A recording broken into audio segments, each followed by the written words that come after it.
Meus amigos, Venezuela do Sul, Caracas do Sul, vamos logo sem delongas a este tema. Nesta semana tão importante para o mundo e, por consequência, até para o Brasil também. Vocês estão vendo as hostilidades estão crescendo, essas que vêm do regime de Nicolás Maduro. É claro que, por consequência, vem também para o Brasil, para a República Federativa do Brasil, mas o foco, o destinatário ou os destinatários dessas frases, de toda essa campanha pesada que o Nicolás Maduro e seus ajudantes têm feito, os destinatários são, em primeiro lugar, o Luiz Ignácio, em segundo, os auxiliares do doutor Luiz Ignácio. Pessoal, quando eu falo doutor, eu falo brincando, ironizando. Parem de ficar perdendo tempo, dizendo, olha, é doutor de quê? É doutor daquilo que vocês devem imaginar, não é? Então não precisam. Vamos lá. Bom. Então, meus amigos, é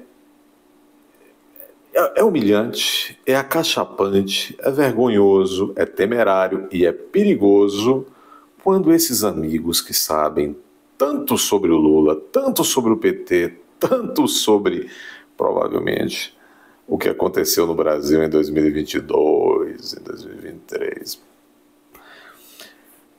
Vejam, então nós estamos vendo, eu vou dizer a vocês, nunca vi, eu estudo política internacional, geopolítica, direito comparado, direito internacional, etc. Observo política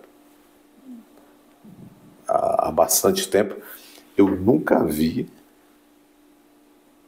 um país dito democrático como o Brasil ser tão acachapado por um vizinho, por um país vizinho, ou por um ex-aliado. Não sei como é que o PT hoje, o governo Lula e o consórcio de poder que trouxe Lula de volta, com todas aquelas figuras que vocês imaginam, todas aquelas instituições que vocês imaginam, inclusive umas de capa preta, eu não sei como é que... Nunca vi nada parecido. Não sei como é que eles estão chamando, se chamam hoje Nicolás Maduro de ex-aliado, de atual aliado, de aliado aborrecido, não sei como chamam. De grande democrata que está um pouco chateado, né? Não sei como eles chamam Nicolás Maduro, mas a coisa está ficando... A escalada está realmente preocupante, a coisa está ficando cada dia mais séria. E dizem até a um jornalista argentino que tem fontes na Venezuela, no governo venezuelano, que é questão de tempo para que o governo venezuelano declare o verdadeiro chanceler do Brasil, né, que é o verdadeiro ministro das Relações Exteriores do Brasil, é o Celso Amorim, não é este Mauro Vieira, é só de fachada.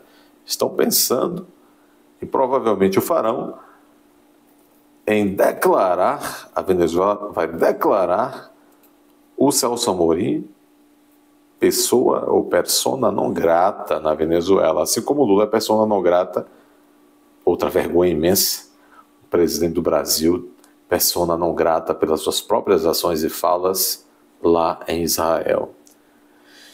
E os problemas deles podem aumentar mais ainda com a volta do Donald. Vamos orar muito, quem é de fé, para que na noite madrugada desse próximo dia 5 se confirme o que o mundo precisa, e nós sabemos o que o mundo precisa.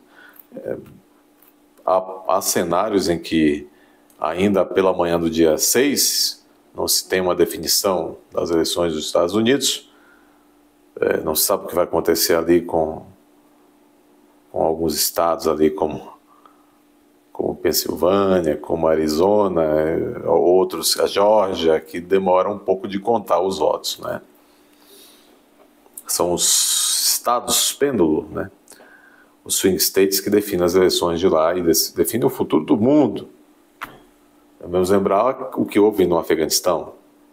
Quando Biden venceu, traçou o destino daquelas pessoas do Afeganistão, entre outros povos.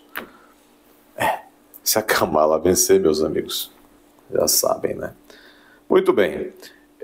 Mas o que eu quero dizer é o seguinte: nós temos uma fronteira ali com a Venezuela em Roraima, que há muito tempo alguns militares e também, enfim, observadores de um modo geral, dizem, olha, aquilo ali é um problema.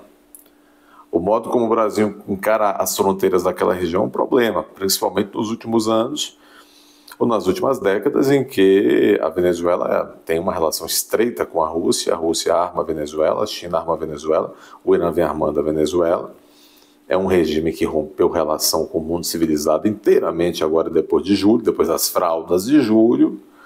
E está claro que eles esperavam, não se sabe se foi uma troca de favores, não sei o que é, eles esperavam aí uma recíproca do Lula, do governo Lula, do consórcio de poder, esperavam que o Lula, tal qual Rússia e China e Irã o fizeram, que Lula declarasse ali, reconhecesse a vitória das fraudas do Maduro. Por algum motivo, e o motivo talvez seja que Lula tem também telhado de vidro com Joe Biden, com o governo Biden que o ajudou a voltar ao poder, o Lula não sentiu inteiramente a vontade, pelo menos não por hora, em reconhecer as fraudas do Maduro. Isso o irritou Maduro profundamente, todo o seu regime. O regime e o Maduro lutam por liberdade ou prisão. Eles sabem o que fizeram, sempre fizeram, desde que Chávez subiu ao poder.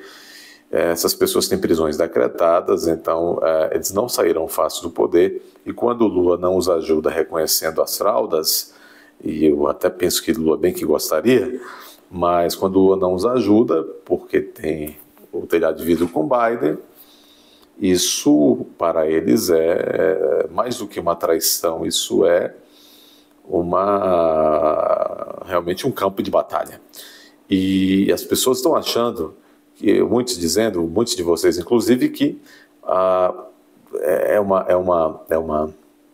essa expressão que eu não gosto, essa expressão detesto, é uma cortina de fumaça e tal. O brasileiro passou a usar, tudo brasileiro agora vê que é cortina de fumaça. Não é. Na minha opinião, é sério o que está acontecendo entre Maduro e Lula. O Maduro esperava uma postura em que Lula referendasse, legitimasse, dado o tamanho do Brasil, as fraudas deles. O próprio presidente da Nicarágua, o Daniel Ortega, disse: olha, você envergonha, você devia fazer o que tem que fazer, respeitar a Venezuela, ou seja, o regime Maduro fazer de gato-sapato as leis lá. E, meus amigos, está havendo uma campanha interna, ou seja, o regime Maduro vem não só mirando suas munições para o Brasil, munições da fala por enquanto, mas internamente estão pintando lá o Lula de gato e sapato, e a diplomacia, o Itamaraty e tudo mais. Bom, o fato é o seguinte: há quem diga que recentemente, aí há poucos dias, aviões caças venezuelanos invadiram o espaço aéreo de Roraima. Há esse burburinho na mídia aí.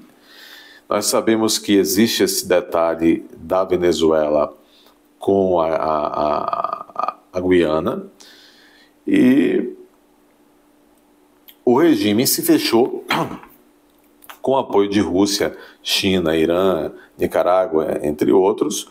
O regime se fechou, e Cuba, o regime se fechou o quanto mais, não está se importando em manter boas relações com o mundo civilizado. E vejam, o nosso exército, agora começa a comparação entre as nossas forças e as forças militares da Venezuela, que é uma caixa preta. As forças militares são uma caixa preta. Não se sabe o que o democrador Nicolás Maduro pretende, mas ele parece que está de mal do Lula, viu? Está de mal do Lula. Bom, e as pessoas temem por uma aventura militar do Maduro invadindo ali a fronteira brasileira, aproveitando nisso para adentrar a Guiana sem permissão, e no momento em que, aproveitando esses dissabores que ele está com o Lula, metendo o pé por ali, entrando na Guiana, invadindo a Roraima. É uma possibilidade militar factível? porque entrar na Guiana por outro meio que não seja entrando por Roraima é muito complicado. A geografia dali é muito complicada, nós sabemos. Então, isso lembra muito o que aconteceu na época da Guerra do Paraguai, onde o Marechal Solano Lopes, então presidente democrador do Paraguai, invadiu o território brasileiro para adentrar a um país vizinho. E Dom Pedro II não viu outra coisa senão mandar nossas forças para cima de Solano Lopes. E depois aquela guerra ficou conhecida como a Tríplice Aliança, Brasil, Uruguai e Argentina, para cima do Paraguai. E foi um fato que aborreceu tanto Dom Pedro II que ele foi até o último homem em idade militar no Paraguai. A ponto que o próprio Duque de Caxias falou: não, a guerra já está terminada, estou voltando para casa. E o imperador Pedro II mandou o seu genro, marido da princesa Leopoldina, Conde para terminar lá o serviço. Então essa coisa, veja, o problema inicial do Solano Lopes, vamos assim analisar a coisa pelo menos na superfície por enquanto. Naqueles tempos, na segunda metade do século XIX, não era frontalmente no primeiro momento com o Brasil. Adentraram ao território brasileiro para ir a um país vizinho com quem estavam hostis. Mas aquilo foi uma agressão terrível à nossa soberania. Estou fazendo esse comparativo. Há essa possibilidade de Maduro, uma hora, dependendo do cenário internacional, fazer uma loucura lá em cima, lá em Roraima, e aí? Bom, por que eu estou dizendo isso? Vejam, está aqui tem uma matéria aqui do Poder 360, tem uma expressão no título: infeliz coincidência, diz José Múcio sobre quedas de aviões da FAB. O José Múcio, que acabou há pouco tempo, disse que Bolsonaro tem que ser punido pelo dia 8, que os outros podem até serem anistiados, mas Bolsonaro não, que Bolsonaro é culpado. José Múcio, hein? Que ele e a família dele estavam naquelas movimentos de quartéis, hein? Eu não sei qual é a desse José Múcio, viu? Não sei qual é a desse. Nós estamos vivendo no Brasil, por isso nós estamos na bancarrota, porque são esses homens assim que parece que são agentes triplos, quádruplos, agentes quadrúpedes. Ninguém sabe disso, ninguém entende isso. A fotinha dele aqui do lado desse homem também tem essa cara também de esfinge, né? A esfinge da mão amiga e braço forte. Braço forte e mão amiga. Entendeu quem é, né? O ministro da Defesa, José Múcio, afirmou na sexta-feira, 1º de novembro, que a queda de 2 aviões da FAB e da Força Aérea Brasileira durante voos de treinamento nos últimos 10 dias caíram 2 aviões da FAB.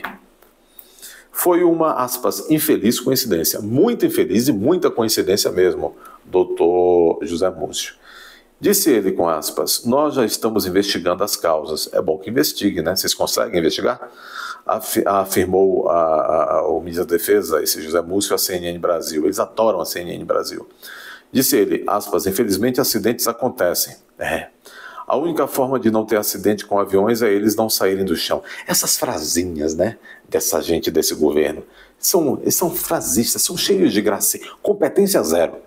Mas gracinhas, joguinho de palavras de segunda série é o que está aí, né? O último acidente envolvendo um avião da FAB se deu na sexta-feira. A aeronave caiu depois de colidir com outra durante voo de instrução em Pirassununga, interior de São Paulo. A FAB disse que um dos aviões pousou em segurança, enquanto o outro foi direcionado para uma região desabitada.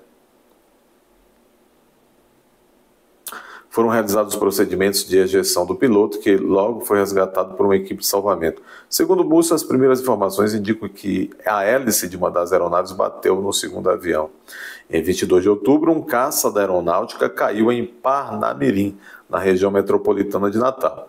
O F-5 fazia um voo de treinamento para o Cruzex, Cruzeiro do Sul, do Exercício do Sul. Segundo a corporação, havia um militar no avião que se ejetou antes da queda. Ele foi resgatado pela FAB. Antes de realizar o procedimento, direcionou a aeronave para uma região desabitada, disse a Força Aérea. O CENIPA, Centro de Investigação e Prevenção dos Acidentes Aeronáuticos, está investigando todos os casos.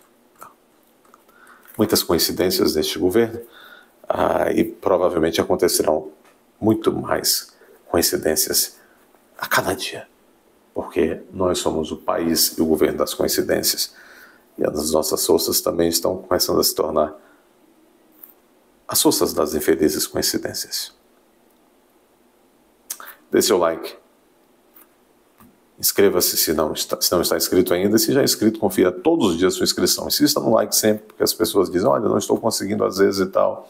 Compartilhe e vá até a aba Seja Membro, que fica aqui embaixo, na parte inferior da esquerda. Da esquerda ficou ruim, né? Na parte inferior aqui à esquerda, e torne-se membro do canal. Vá aqui na aba Seja Membro.